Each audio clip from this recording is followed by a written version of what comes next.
When one is engaged in transpartisan work, you're pretty much either the convener or the convened.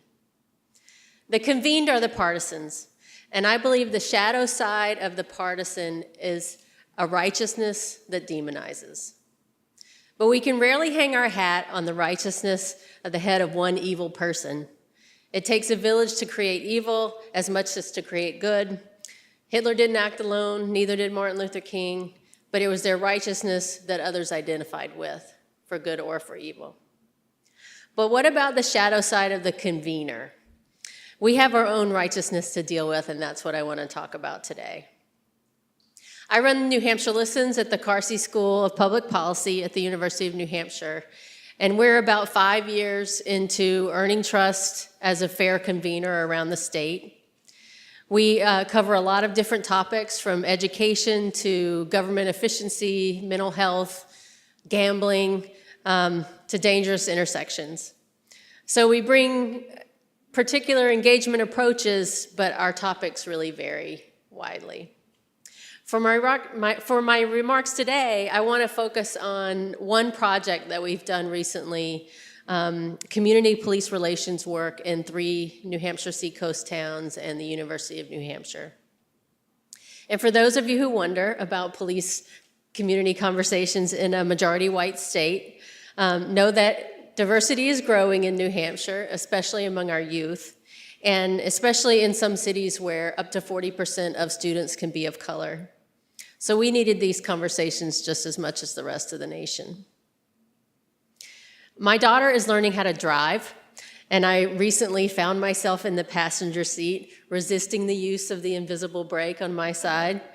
And she asked me, "Mom, do I turn here?" And I said, "Well, you could." And she of course says, "Mom, you can't do that. You have to tell me." And she is so right. And I was like, "I'm sorry, Olivia, I live in the gray. I live in the gray." And I do, I live in the gray, but I don't drive in the gray. When I drive, I have certitude. And when we are conveners, we need to have certitude as well.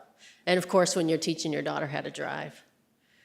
There are 3 fundamental issues that we need to address as conveners in order to do our best work as bridge builders and to keep our righteousness in check. First, put neutrality in a box.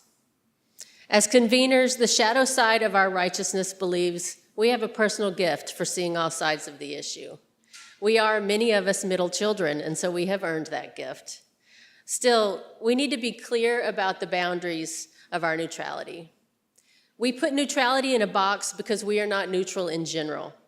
We're not neutral to democracy or healthy children or fairness or puppies. We're neutral to solutions and pathways so that those can be determined in an effective shared space. And we should be more clear about that with our partners. In our community police relations work, there were community members who didn't want officers in uniform, much less carrying their guns. And while I'm sure there are circumstances where that might be warranted, in this case, that would amount to erasure. We would be asking people to show up and not be themselves. And I had certitude that I would not ask this of the officers. Similarly, we were not going to have this conversation without talking about bias. So my neutrality had boundaries in order to make mindful calls about bringing people to the table. Second, make room for the intolerant.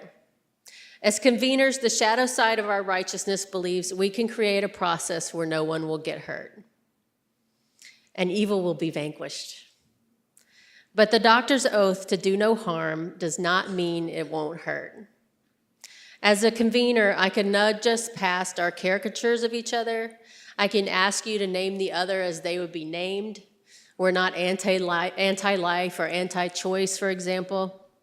And those cheap tactics have no place in our efforts to understand each other. But we do need to understand our tolerance for intolerance. Otherwise, we simply gather those in the middle and think it's enough. So anticipate and be ready for disruptors. Their behavior comes from genuine passion and deeply held beliefs, or a desire to subvert the process. But be clear about your legal and civil boundaries to keep folks in the room as long as possible. What would that look like to make room for the intolerant? So cameras may be in the room, but not in my face. Guns might be in the room as well. And how do you name that in a way that can decrease the power of a gun to bully? And this is changing all the time. And it matters that most of the people practicing open carry are white. Passion and anger in my voice and on my face and in my body needs to be okay.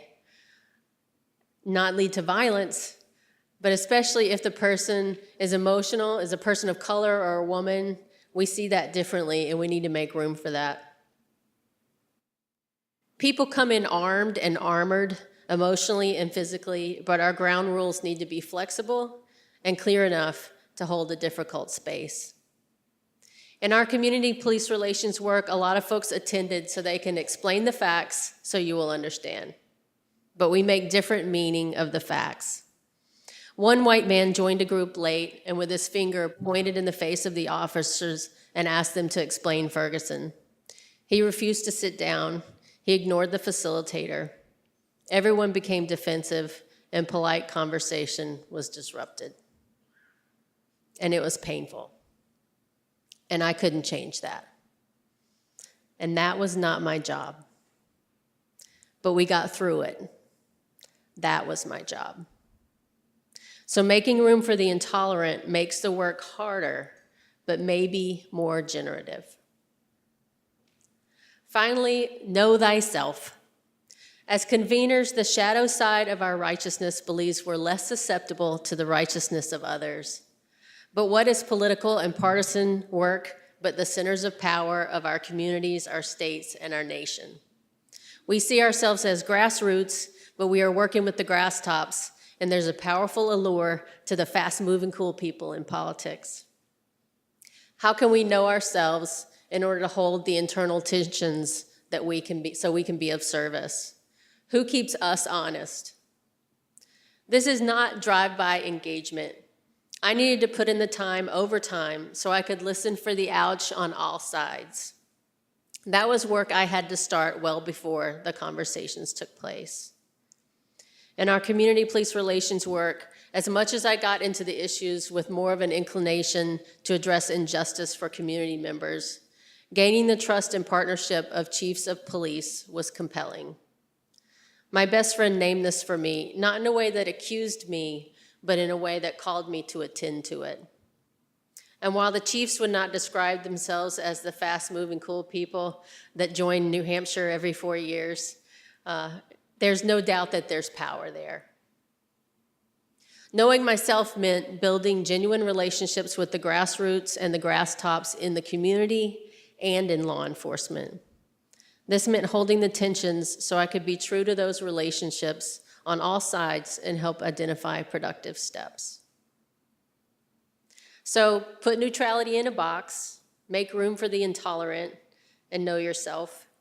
This sounds like a philosophy, but each of these takes skill and clarity and knowledge to scaffold you for the work. Some of the people who participated in the community police relations conversations that we had were the same students who said to me during midterm elections, voting is a white space, it's a middle class space, it's an old space, and I don't want to have anything to do with that.